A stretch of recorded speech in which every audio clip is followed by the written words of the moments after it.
Bonjour à tous et bienvenue dans une nouvelle vidéo. Alors aujourd'hui, on va parler parfum conventionnel mais également naturel. Quelle est la différence entre les deux? Pourquoi je suis passée au parfum naturel et plus au conventionnel? Je vous explique ça tout de suite. Alors tout d'abord, il faut savoir qu'une composition de parfum conventionnel est bien plus toxique qu'une composition de parfum naturel. Une marque de parfum ne donne pas tout le temps la composition de son parfum. Pourquoi? Parce que y a des ingrédients un peu secrets, ils veulent avoir leur formule secrète et donc c'est super délicat de pouvoir trouver leur composition. Il y a des parfums, aucun problème pour la trouver, d'autres un peu plus délicats. Pour ma part et pour vous parler de parfums conventionnels, j'ai décidé d'analyser un de mes parfums et un parfum assez connu, c'est celui de Thierry Mugler, la petite étoile, on le connaît tous. Angel. Alors pour le parfum Angel, tout simplement, le premier ingrédient, c'est de l'alcool. Alors l'alcool, vous devez tous le savoir, c'est un produit irritant, allergène, donc des personnes peuvent être allergiques lorsqu'un produit contient de l'alcool, mais c'est surtout le côté irritant qui revient, donc pour les peaux sensibles, pour les peaux plus facilement irritantes, l'alcool, il vaut mieux éviter dans les cosmétiques. Dans ce cas-ci, il est en premier ingrédient, donc ça veut dire que c'est lui qui compose le plus gros du produit. Il faut savoir également que l'alcool peut irriter les muqueuses, peut irriter le poumon, peut irriter aussi d'autres organes que forcément notre peau. Bref, l'alcool, c'est pas top top. Bien, avec modération. Et le problème d'un parfum, c'est qu'est-ce qu'on fait? Et on a un peu partout sur notre peau. Il y a des composés volatiles qui vont un peu partout. Et pour le peu que la composition soit mauvaise, ça va polluer l'environnement et notre peau également. Dans le parfum Angel, toujours en deuxième ingrédient, nous avons du parfum. Dans ce cas-là, il est synthétique parce que la marque ne spécifie pas qu'il est d'origine végétale. En général, ils doivent l'indiquer, donc dans ce cas-ci, c'est synthétique. Les parfums synthétiques peuvent être aussi allergisants, peuvent être aussi irritants selon votre type de peau, selon vos réactions à vous, etc., etc. Ce n'est pas parce qu'une personne est allergique qu'une autre le sera, bien entendu, mais autant éviter des produits allergisants, des produits sensibilisants, etc. Troisième ingrédient, de l'eau. Donc jusque-là, ça va. En général, l'eau compose la plupart des cosmétiques. Ensuite, et j'ai besoin de ma feuille pour le lire parce que voilà, butylphénylméthylpropional. Donc là, on est sur quelque chose d'allergène, on est sur un perturbateur endocrinien. Et on est sur un ingrédient qui est réglementé. Donc c'est-à-dire qu'au-delà d'un pourcentage, il ne peut pas être mis en commerce. Mais moi, personnellement, ce que je retiens le plus, c'est perturbateur endocrinien. Et quatrième ingrédient. Pour rappel, encore une fois, j'essaie de le rappeler dans chacune de mes vidéos, dans la composition d'un produit cosmétique, les 4 à 5 premiers ingrédients composent la plus grosse partie du produit. Si vous avez un ingrédient qui est à la fin du produit, en 15e, 30e position, c'est du 0,0%. Donc c'est limite s'il n'y en a pas ou très peu dans le produit. Donc là, troisième ingrédient, perturbateur endocrinien, on y est. Sachant que les deux premiers sont allergènes, troisième c'est de l'eau, quatrième perturbateur endocrinien. Ensuite, cinquième ingrédient, éthylexylméthoxycinamate,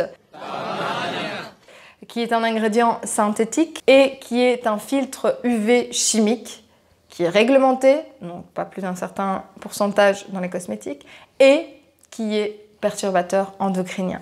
Enfin, suspecté, mais c'est parce que la science n'ose pas, on le sait. Alors, oui, de temps en temps, je vais dire parce qu'il y a certains ingrédients, je les connais et d'autres un peu moins.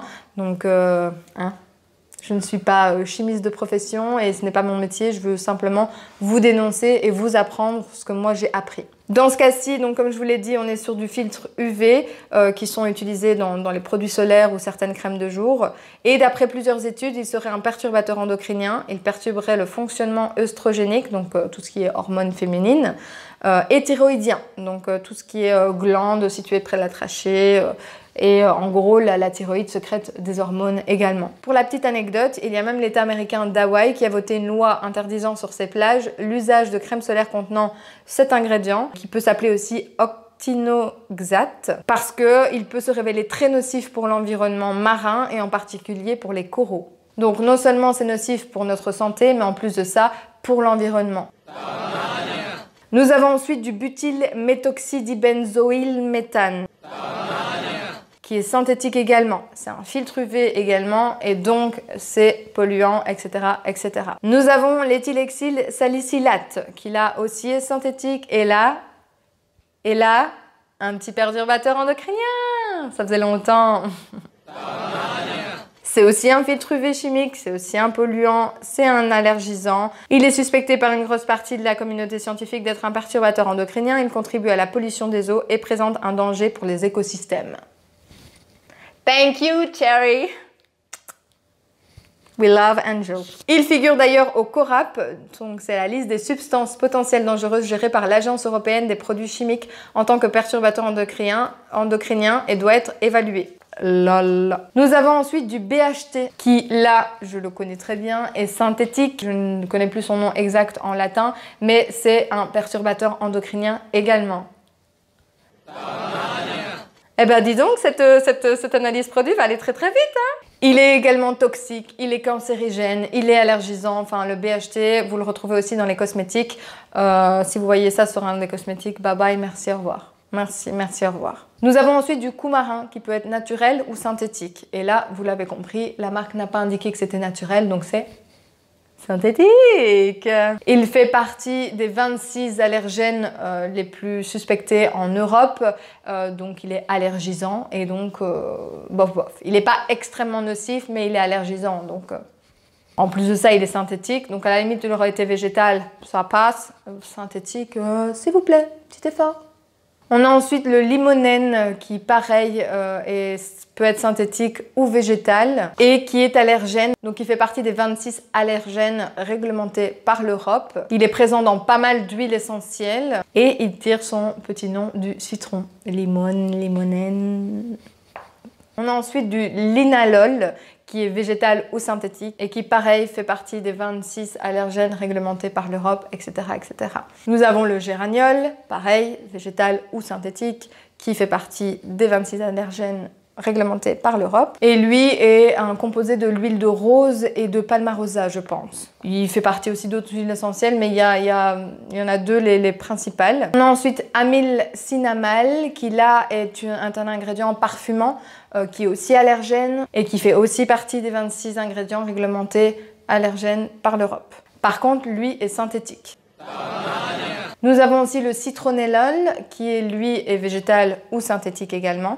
Fait partie des 26, enfin voilà, il y en a plein. Tous ces ingrédients-là ne sont pas toxiques, nocifs, mais ils peuvent être des allergènes potentiels. Il y a des personnes qui peuvent avoir des allergies, d'autres qui ne peuvent pas en avoir. Moi, je sais que selon les ingrédients, je pense que c'est linalol et géraniol, où ma peau est sensible selon certains produits et selon la dose qu'ils mettent dans certains produits. Produits que moi, j'achète végétal. Donc ici, à voir. Donc je ne sais plus ce que je disais, il fait partie aussi des 26, il est aussi allergène et il peut être synthétique ou végétal. On a du benzyl salicylate qui est aussi synthétique ou végétal, qui est aussi un ingrédient réglementé et un ingrédient allergène. Mais petite précision très importante pour cet ingrédient-là, c'est qu'il peut être un perturbateur endocrinien. Il est encore en étude, mais selon certaines études scientifiques, il serait suspecté d'être perturbateur endocrinien. Et pas seulement, il serait aussi impliqué dans certains cancers et il serait un gros polluant aquatique. Nous avons le citral, pareil, végétal ou synthétique, 26, allergènes, etc. Nous avons le farnesol, aussi synthétique, végétal, 26 allergènes. Je pense que c'est un extrait du muguet, celui-là, même rengaine. Nous avons ensuite l'exylcinamal, qui lui est synthétique, qui est allergène, qui est réglementé, etc., etc. Lui, c'est plutôt une substance qui va parfumer le produit. Tous ceux que je vous ai présentés avant parfument le produit ou conservent le produit. On a ensuite le génol, qui va également être végétal ou synthétique, qui est allergène, etc., etc. Nous avons le benzyl benzoate, pareil, et qui, on me dit dans l'oreillette, est un médicament de référence contre la gale, donc c'est ascabiol, et c'est aussi un des constituants du baume du Pérou, qui est une résine prélevée sur un arbre. Il est utilisé comme conservateur antimicrobien. Okay. Nous avons ensuite l'isoeugénol, pareil, réglementé, allergène, synthétique ou végétal. Ça en fait des ingrédients allergènes, synthétiques ou végétales et réglementés. Hein. Et là, je prends mes papiers. Nous avons du CI 6730/EXT qui est un synthétique, un colorant de synthèse qui est réglementé, donc il est interdit partiellement parce que c'est un ingrédient controversé et interdit dans les produits destinés aux muqueuses, cavités buccales, contour des yeux, organes génitaux externes. Donc ceux qui ont envie de se pchit le parfum dans le calbut, hein, ou là, évitez du Thierry Mugler ou du Yves Saint Laurent ou autre Chanel et compagnie, évitez. Sur les vêtements, c'est bien. On a ensuite des additifs de couleur. En fait, après, ça va être du violet 2 qui, lui, est potentiellement cancérigène. Il est allergène et il est toxique. C'est un additif de couleur. On a ensuite du CI 1940. Ça, c'est le colorant jaune. On a ensuite du colorant bleu de synthèse. Tout est synthétique. Et on a ensuite un colorant synthétique rouge. Voilà! Alors, c'est sympa, non? Alors, je sais, ça fait parce qu'on adore ces odeurs enivrantes, on adore se pchiter ces parfums, mais la composition est extrêmement mauvaise.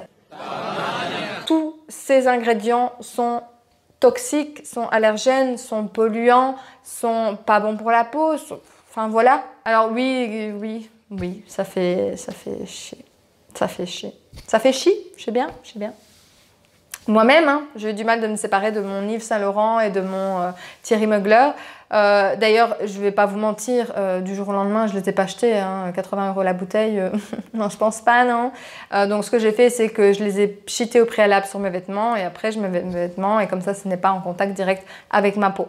Donc c'est un moyen, un petit truc et astuce pour vous, pour utiliser jusqu'à la fin vos parfums conventionnels avant d'éventuellement, si ça vous tente, passer au naturel. Alors au naturel, il y a plein de marques différentes qui existent, ne vous inquiétez pas, ne paniquez pas, il y a toujours moyen de retrouver ces mêmes odeurs. Alors c'est pas exactement les mêmes, mais il y a toujours moyen de trouver des bonnes odeurs, des odeurs qui vous conviennent et qui sentent très bon, tout simplement. La différence, c'est que vous aurez des ingrédients naturels, extraits de plantes, de fleurs, d'huiles essentielles, etc., et qui ne seront pas nocifs pour l'environnement et qui ne seront pas nocifs pour votre peau. Alors si on doit faire un résumé de conventionnel vs naturel, là on a des alcools, on a des ingrédients synthétiques, on a des filtres UV, on a des colorants synthétiques, on a des fixateurs, on a des parfums de synthèse, on a des perturbateurs endocriniens, on a des allergènes, on a des polluants et là on a des ingrédients naturels, on a de l'alcool de blé bio par exemple, on a des extraits aromatiques, on a des huiles essentielles, on a de la résine naturelle, on a des absolus, on a des baumes, bref, on a des parfums obtenus à partir de matières naturelles ou de procédés naturels. Alors, je vous vois déjà venir, quelle marque, etc., etc. Donc là, je suis en train de vous préparer une deuxième vidéo où je vous proposerai diverses marques de parfums. Je vous expliquerai un petit peu leur histoire, ce qu'ils font comme parfum, s'ils sont zéro déchet, s'il y a du rechargeable ou pas rechargeable, etc., etc.